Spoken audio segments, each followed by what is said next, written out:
ये जो भ्रम पैदा हो रहा है, ये संशय पैदा हो रहा है घर घर में, जिसके कारण संबंधों में दूरियां आ रही हैं। और हम तो यहाँ तक आश्चर्य करके बैठे हुए हैं कि कितना बड़ा परिवर्तन इस कलयुग में, कि आज पिता और पुत्र में संशय है। केवल सास और बहू में ही संशय नहीं है, बेटा और बाप में भी संशय है। केवल ये शिकायत की जाए कि सास बहू सास बहू सास बहू, जो भी वक्ता आता है एक ही बात कहता है, सास बहू में नहीं बनती, सास बहू में नहीं बनती, सास बहू में नहीं बनती। अरे छोड़ो, सास बहू में नहीं बनती है, बाप बेटे में नहीं बनती है। आज घर घर में ये समस्या आ रही है कि बाप बेटे में नहीं बनती है। बोलो कितनी बड़ी समस्या है, बहुत बड़ी समस्या है, जटिल समस्या है। बहुएं खुश हो गई, महाराज आज आपने कम से कम कहा तो हमारे पक्ष की बात है। हम देख रहे हैं ना, सबके चेहरे देख रहे थे, सब खुश हो गई कि महाराज ने कम से कम हमारे मतलब की बात कही। आज हमने बात मतलब की नहीं कही, सही कही। हमने जो बात कही है वो सही कही है। इसलिए जो समस्या बढ़ रही है वो भ्रम के कारण, संशय। अब इस संशय को कौन समाप्त करेगा? संशय दूर होना चाहिए। तो संशय को अगर दूर करने वाला कोई उपाय है और सरल से सरल उपाय है तो घर घर में हर व्यक्ति को रोज रामायण पढ़ना चाहिए, संशय अपने आप दूर हो जाएगा।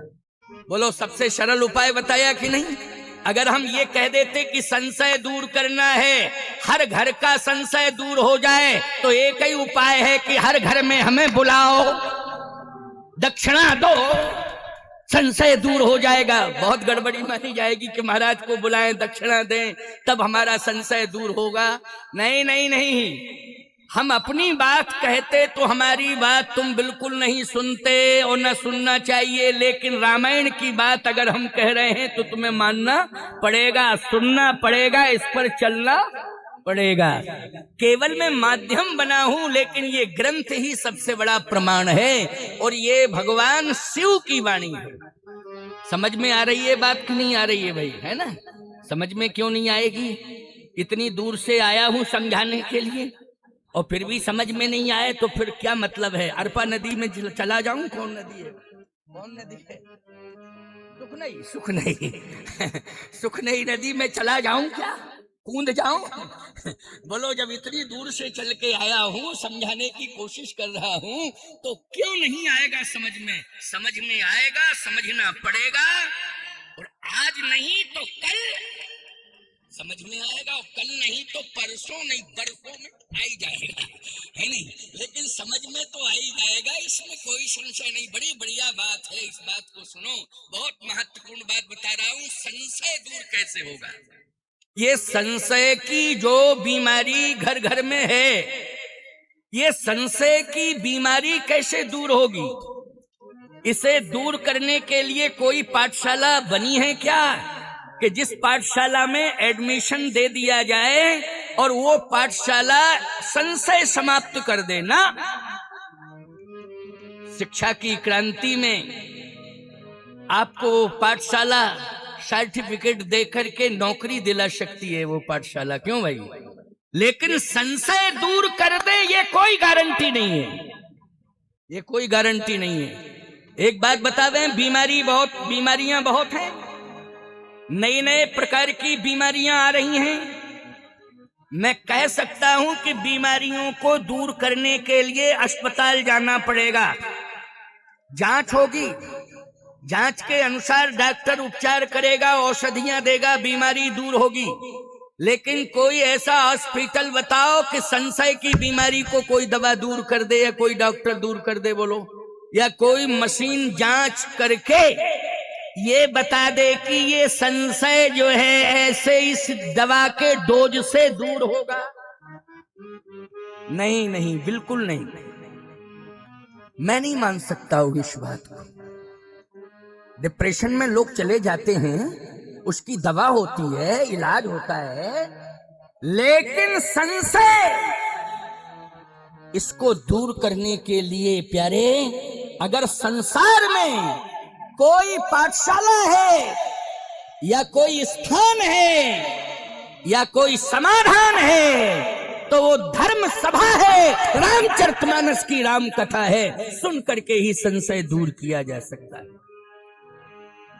हे राम कथा सुंदर करतारी, राम कथा सुंदर करतारी, राम कथा सुंदर करतारी, राम कथा सुंदर करतारी, संशय विहग उड़ावन हारी, संशय विहग उड़ावन हारी, संशय विहग उड़ावन हारी, संशय विहग उड़ावन हारी, राम कथा सुंदर करतारी, राम कथा सुंदर करतारी और संशय विहग उड़ावन हारी। बोलो प्रमाण है कि नहीं? ये संशय रूपी पक्षी को यदि सदा सदा के लिए आपसे दूर करेगी तो वो राम कथा करेगी। अरे ये तो कलयुग है। कलयुग में तो सबसे बड़ा संशय, पहले इंसान संशय पैदा कराता था, लेकिन कलयुग में तो अब मोबाइल फोन संशय पैदा कराने लगा है। क्यों भाई? सबसे बड़ा संशय में अगर भूमिका का निर्वहन कर रहा है तो मोबाइल फोन कर रहा है। अच्छा कर रहा है। एक बात कहूं, बुरा मत मानना, अगर मान भी जाओ बुरा तो हमें इस बात की चिंता नहीं है, लेकिन मैं कहूंगा मुझे क्या दिक्कत है, कहने में कोई परेशानी नहीं है। संशय, पति घर से चला, ठीक है ना, उसका मोबाइल फोन बिजी हो गया भाई, व्यापार से संबंधित बात कर रहा हो, ये व्यवस्था से संबंधित बात कर रहा हो, या किसी मित्र का फोन आ गया हो, किसी रिश्तेदार का फोन आ गया हो, आ जाता है। अब वो गया, फोन बिजी हो गया और तुमने फोन किया और बिजी चल रहा है वो, अब तुम्हारा ब्रेक कैसे है? क्यों भाई? संशय, ये घुस गया संशय। क्यों भाई? ब्लड प्रेशर बढ़ने लगा, पता नहीं दिमाग में क्या क्या बातें आने लगी, और जैसे ही उसने तुम्हारी कॉल देखी, मिस्ड कॉल पड़ी है, देखा, अरे उसने तुरंत डायल किया, रिडायल किया, आपसे बात करनी चाहिए, तो आपने सबसे पहले यही कहा, ये बताओ किससे बात कर रहे थे? वो खूब कहेगा कि मैं मित्र से कर रहा था, या व्यापार से संबंधित व्यापारी से बात कर रहा था, या इमरजेंसी में फला व्यक्ति का फोन आ गया था, तमाम प्रकार की बातें, लेकिन तुम यही हम सब जानती हैं तुम किससे कर रहे। लो हो गया। बोलो भाई, संशय आ गया कि नहीं आ गया? अब वो इतनी सफाई दे रहा है, सारी बातें कर रहा है, थोड़ा सा विवेक लगाओ कि फोन कितने बजे बिजी हुआ है। समय का भी तो ध्यान रखो कि फोन कितने बजे बिजी हुआ है। बोलो भाई, टाइम का ध्यान रखना चाहिए कि नहीं रखना चाहिए, कि फोन कितने बजे बिजी हुआ। अगर 12 बजे दिन में हम भोजन कर रहे हैं और फोन की घंटी बज रही है, और यदि हम रिसीव नहीं कर रहे हैं,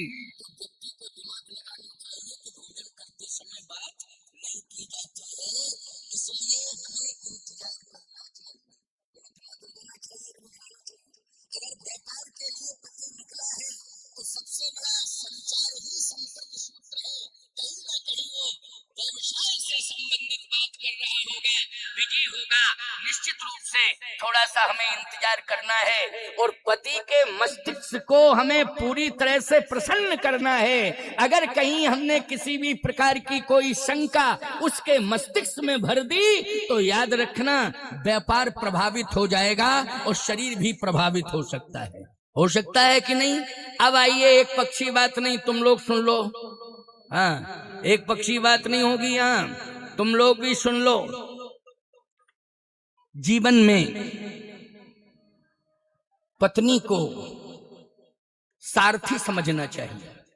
क्या समझना चाहिए? सारथी। जैसे रथ को कौन चलाता है, ईमानदारी के साथ बताओ?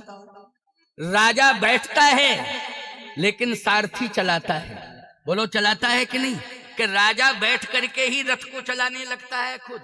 नहीं नहीं नहीं, वो तो बैठता है, सम्मान मिल रहा है उसे। लेकिन ये समझ लेना चाहिए कि गृहस्थी रूपी रथ में बैठ करके अगर तुम्हें सम्मान मिल रहा है तो निश्चित रूप से सारथी के रूप में पत्नी का बहुत बड़ा योगदान है कि तुम्हें हर डगर पर, हर नगर में सम्मान मिल रहा है। सारथी बन करके गृहस्थी रूपी रथ के संचालन में सबसे बड़ी महत्वपूर्ण भूमिका किसकी होती है? पत्नी की होती है। इसलिए अगर तुम्हारी गृहस्थी चल रही है, सुचारू रूप से चल रही है, तुम्हें सम्मान मिल रहा है, तुम्हारे घर की चौराहों पे प्रशंसा हो रही है, तो निश्चित रूप से ये समझ लेना चाहिए कि मेरी पत्नी का बहुत बड़ा योगदान है। हमें अवश्य ही इसके कर्तृत्व पर इसे धन्यवाद देना चाहिए। बोलो देना चाहिए कि नहीं? धन्यवाद देना चाहिए, दो शब्दों में प्रशंसा करनी चाहिए। और घर में आकर के इतने स्नेह भरे शब्दों में पूरे परिवार के साथ बैठ करके इतनी मधुरता वाणी में होनी चाहिए कि आपके शब्दों को सुन करके परिवार का संशय दूर हो जावे और परिवार स्वर्ग बन जावे। ये आपकी वाणी में जादू होना चाहिए।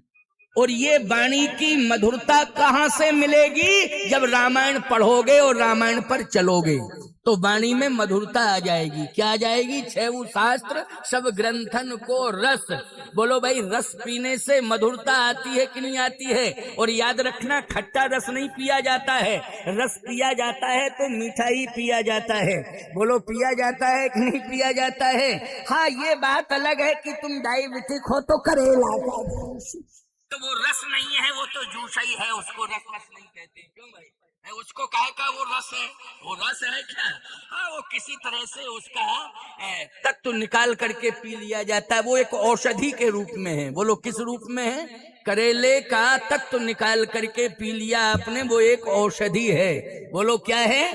औषधि है, वो रस वस नहीं है, वो औषधि है। लेकिन रस मानी जिसमें मधुरता हो। बोलो वही रस है कि नहीं? जिसमें मधुरता हो।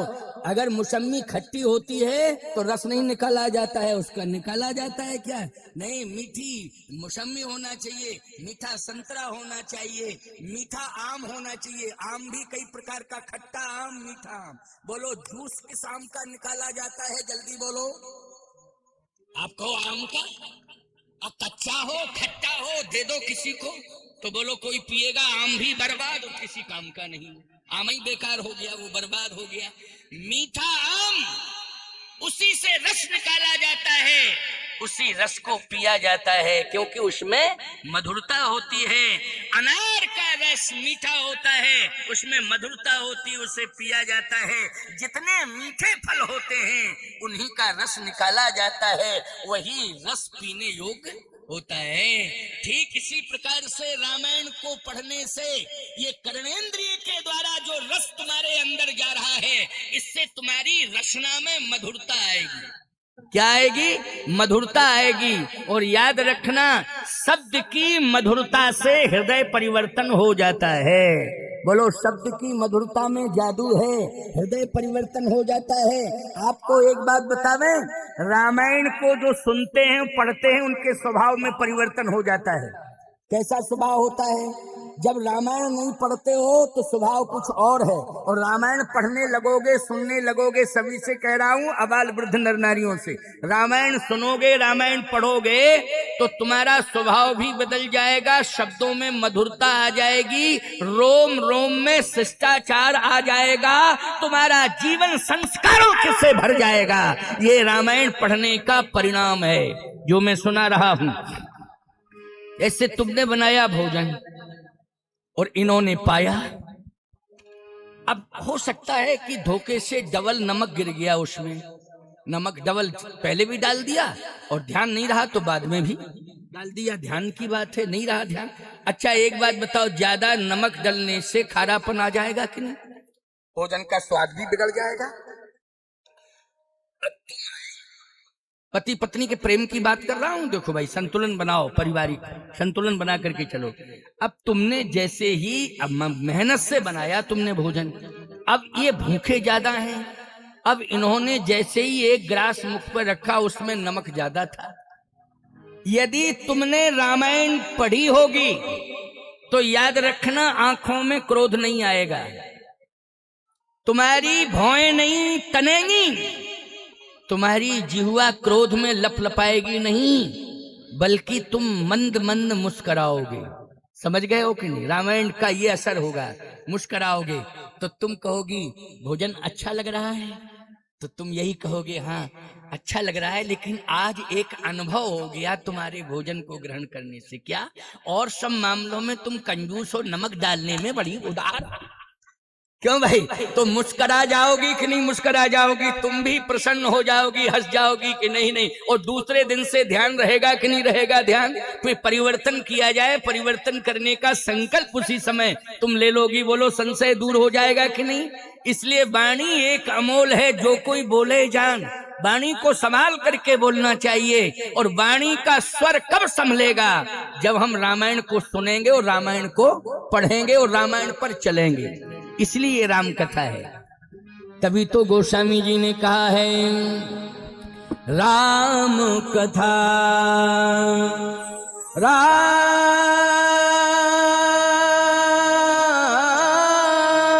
कथा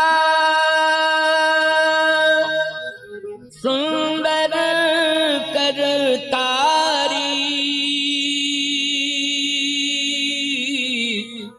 और संशय विहग उड़ावन हारी। ये संशय रूपी पक्षी को दूर करने में सबसे बड़ा सहयोग करती है। इसलिए इस प्रसाद को नित्य ही ग्रहण करना चाहिए और पाठ के रूप में ग्रहण करो। कथा तो ये यज्ञ में कभी कभी सुनने को मिलेगी, लेकिन घर में रामायण पढ़ने का अवसर नित्य प्रति निकाला जा सकता है। रामायण पढ़ने में समय निकाला जा सकता है। सबको पढ़ना चाहिए, निश्चित रूप से पढ़ना चाहिए। अर्थ सहित पढ़िए,